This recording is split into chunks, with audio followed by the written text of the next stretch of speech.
I just rescued myself from teaching at the most heinous, I'm not even going to call it a yoga studio because it wasn't yoga. Y7. Have you heard of the place? I decided to get back into teaching this past autumn, and I was doing some things, ran into a human who she said, hey, I work at Y7. I can get you a job there. And I was like, okay, sure. She described it as like a place where they play like hip hop and R&B, and I was like, that sounds dope. I do the training where it's a very structured model where you have to do their trademark flow.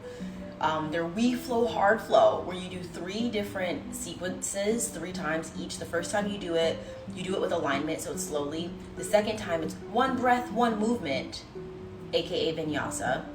And then the third time, you turn the music all the way up and you let them flow on their own, which most of the time people just like lay down in child's pose or like just do something completely different. So I was like, okay, whatever. Easy way to make some money. Cool. Also, I forgot to mention, the whole ethos is that you are in the dark. There are no lights except for little tea lights dotted around the room. There are no mirrors, no windows, like you're in a black box. They paint the whole room black. So I was like, okay. I get told to not om before or after class because I would be pushing religion on people. And I get told to not say namaste because, again, I'd be pushing religion on people, which, go to India, people use namaste as like how we say hi bye. It's not religious in nature. It can be placed into religious structures or ceremonies, but it is not specifically religious. Also, om is not religious. Also, and I brought this up to them, I said, question, your name is Y7.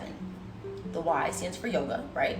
The 7 stands for the 7 chakras. That's what I read in a little guidebook, right? Yeah, cool. All of the 7 chakras have a primordial sound associated with it.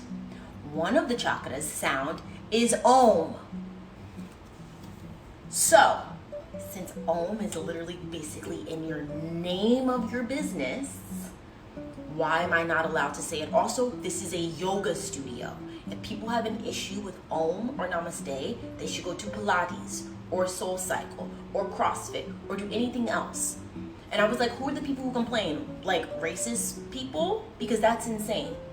Because when you take ballet classes, they don't complain about the instructors using the French names for the poses. They just do it. But when it comes to this brown culture of India, there's an issue. Right, okay, rooted in racism, period. And if you want to argue about it, argue with your mama. I don't care. So then I'm going to teach a class, and this like corn-fed Midwest bitch pops up, and she's like, oh, I'm here to like observe your class to make sure you're like on brand. And I was like, okay. She's because you've been teaching here for like a month now. And I was like, okay, cool. So at the end of class, she's like, so we have some things to talk about. And I was like, we'll make it quick because I have another class to teach. She says, first of all, well, you played more than one Beyonce song and more than one Kendrick song, and when that happens, it starts to feel like a theme, you know? A theme? Because in the 60 minutes, I played 2 Beyonce songs and 2 Kendrick Lamar songs spaced out across 60 minutes, a theme. And I was like, what? And she was like, well, theme classes like have to be approved. And I was like, well, it wasn't a theme because I just played Beyonce and Kendrick because this whole thing is about like hip hop and R&B. And she's like, oh, have you looked at the playlist that like we have? Because like that's like the playlist that we should be using. And I was like, yeah, those playlists were like very whitewashed and not really like in alignment with me and what I want to play. So I made my own playlists.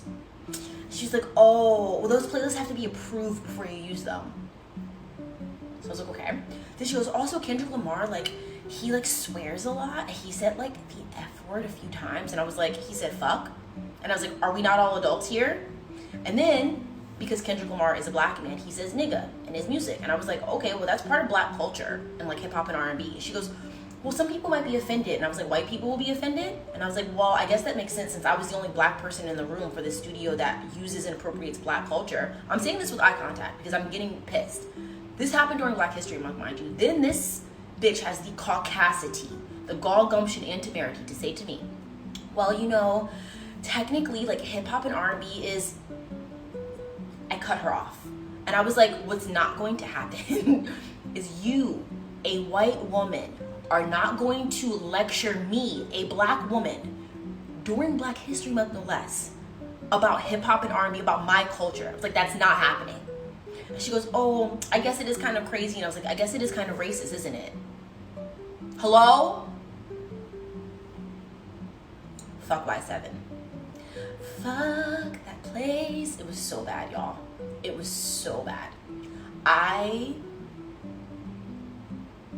noticed that all of the staff, like people who were cleaning or checking in, doing like the labor, were all black and brown. And then I noticed none of them, never once did I see, was a white person. Not once. And I taught at many of the different locations, the Flatiron location, the Greenwich Village location, the Williamsburg location. I never once saw a white person with a mop in their hands. Always a black or brown person. On my cats.